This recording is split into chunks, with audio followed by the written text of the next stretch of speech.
नमस्कार, आप देख रहे हैं न्यूज एक्सप्रेस। मेरा नाम है ऋतिक ठाकुर। बांग्लादेश वही देश जहां पर एक बार फिर से यह सवाल गूंज रहा है कि क्या यहां पर हिंदू सुरक्षित है।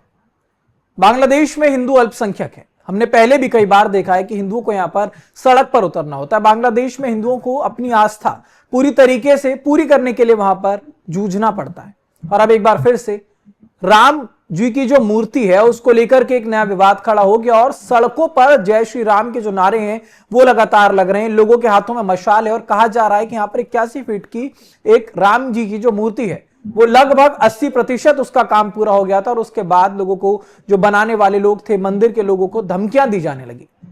उसके बाद यहां पर काम रोक दिया गया। अब ऐसे में तमाम जो हिंदू हैं वो सड़कों पर उतर आए। उनका कहना है कि अब बहुत हो गया है, हर बार हिंदुओं को नहीं जूझना होगा।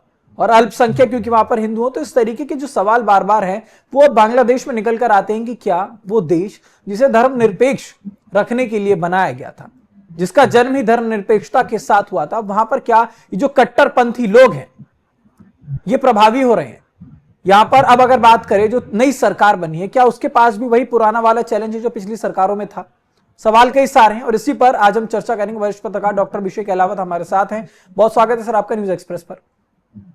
अभिषेक जी, बांग्लादेश में ये पहली बार नहीं हो रहा है जब हिंदुओं पर वहां पर अत्याचार होता है, उनकी आस्था को लेकर के वहां पर खिलवाड़ किया जाता है। और एक बार ऐसे में फिर से सड़कों पर जय श्री राम के नारे लग रहे हैं, मंदिरों में जो मूर्तियां बन रही है उन पर रोक लगवा दी जा रही है। इस पर क्या कहेंगे सबसे पहले? देखिए ऋतिक जी, बांग्लादेश बनने से पहले जब ये ईस्ट पाकिस्तान हुआ करता था तो उस समय 25% से ज्यादा हिंदू आबादी वहां पे थी। आज वो घट के लगभग 3% पे पहुंच गई है। तो कहीं ना कहीं तो हमें सोचना पड़ेगा कि ऐसा क्या हुआ कि हिंदुस्तान में जो एक सेकुलर मुल्क है वहां पे मुस्लिम आबादी बाकायदा बढ़ती रही, कभी कोई ऐसी घटना नहीं हुई कि वो बड़ी तेजी से घटी हो।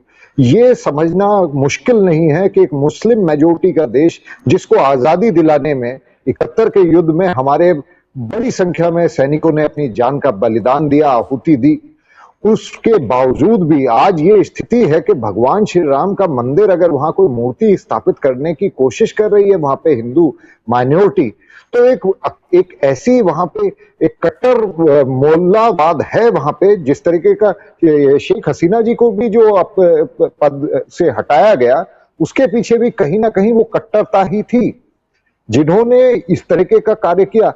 आपको याद होगा अभी कुछ वर्ष पहले हनुमान जी की मूर्ति के नीचे एक मुस्लिम युवक ही कुरान की एक कॉपी रख के चला गया। उसके बाद ये अफवाह फैला दी गई कि हिंदुओं ने बेअदबी करी है कुरान के साथ।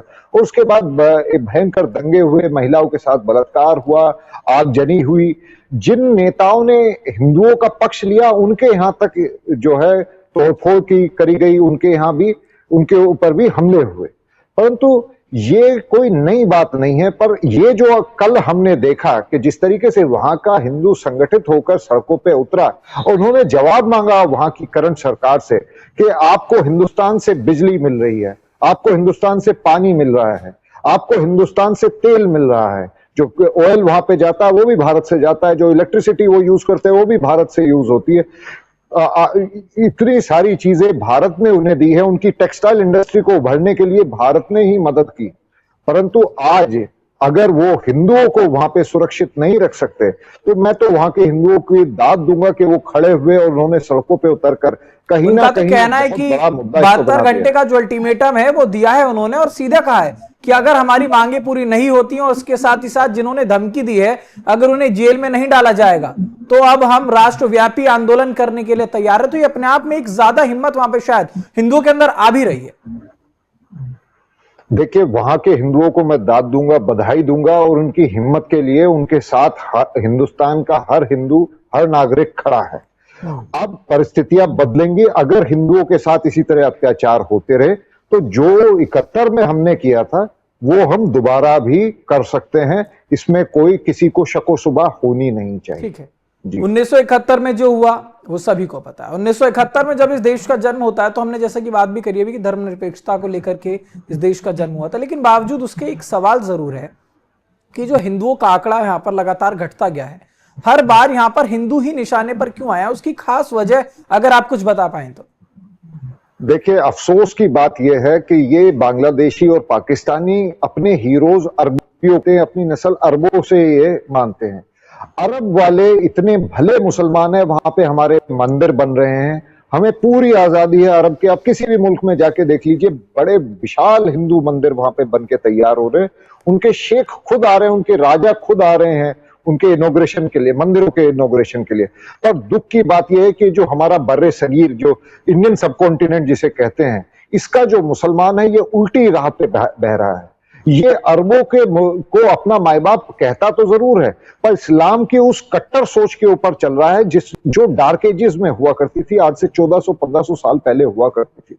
आज की तारीख में जहां अरबी मुसलमान पूरी तरीके से मॉडर्नाइज हो गया है, बाकी सब धर्मों के साथ वो एक तरीके से मिलके चलने के लिए तैयार है, बांग्लादेश में जो कट्टर इस्लामिक सोच जो है, जो मूर्ति पूजकों को काफिर कहती है, और काफिर के लिए उनके यहाँ एक ही इरादा है कि या तो वो जजिया दे, या कन्वर्ट हो, या फिर उसका सर कलम कर दिया जाए।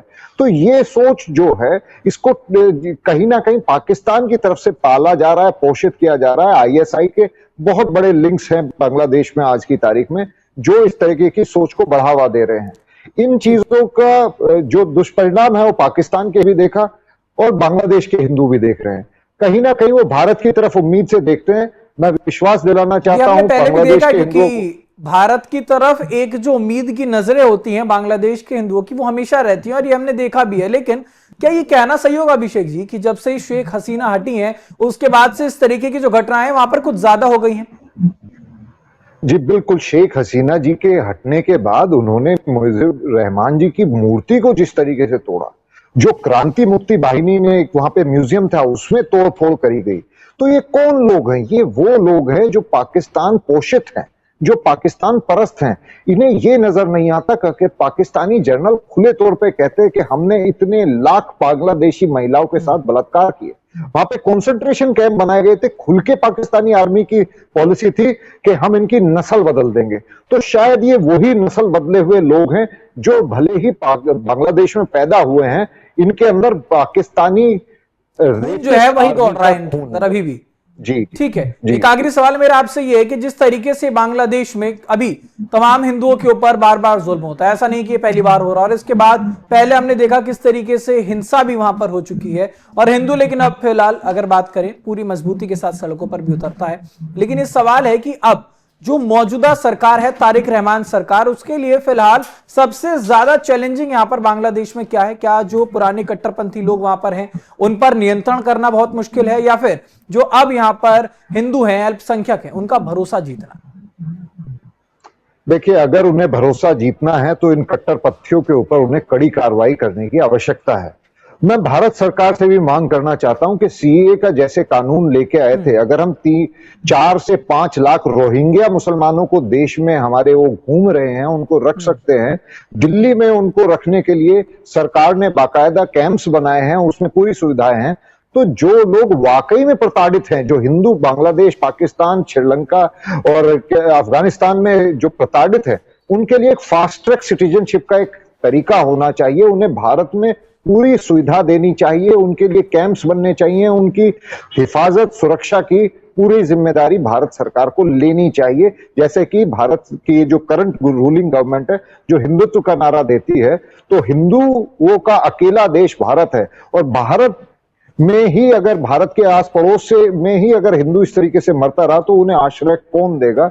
इसका जवाब कहीं ना कहीं बीजेपी सरकार की तरफ भी हमारा सवाल बनता है। जी ठीक है। तो अभी फिलहाल बांग्लादेश की अगर बात करें तो वहां पर जो हिंदू हैं वो बेहद गुस्साए हुए हैं। राम जी की जो मूर्ति थी उसको लेकर के वहां पर विवाद छिड़ गया, कहा जा रहा है कि उनका अपमान किया, और इसी की वजह से अब 72 घंटे का अल्टीमेटम हिंदुओं की तरफ से दे दिया गया। एक सरकार के लिए बहुत बड़ी चुनौती है। उनका कहना है कि अगर 72 घंटे में इनकी मांगे पूरी नहीं हुई, जिन लोगों ने धमकियां दी है उनके खिलाफ कार्रवाई नहीं हुई, तो अब ये शायद जो आंदोलन है वो और उग्र हो सकता है। आने वाले समय में देखना होगा 72 घंटे में क्या कुछ बांग्लादेश में बदलाव होता है, क्या इनके पक्ष में जो सरकार है वो फैसला लेती है, उन लोगों के खिलाफ कार्रवाई की जाती है। फिलहाल इस खबर पर हमारी जनता की क्या राय है वो हमें हमारे कमेंट बॉक्स में जरूर बताएं। देश दुनिया से जुड़े तमाम खबरों के लिए देखते रहिए न्यूज़ एक्सप्रेस। नमस्कार।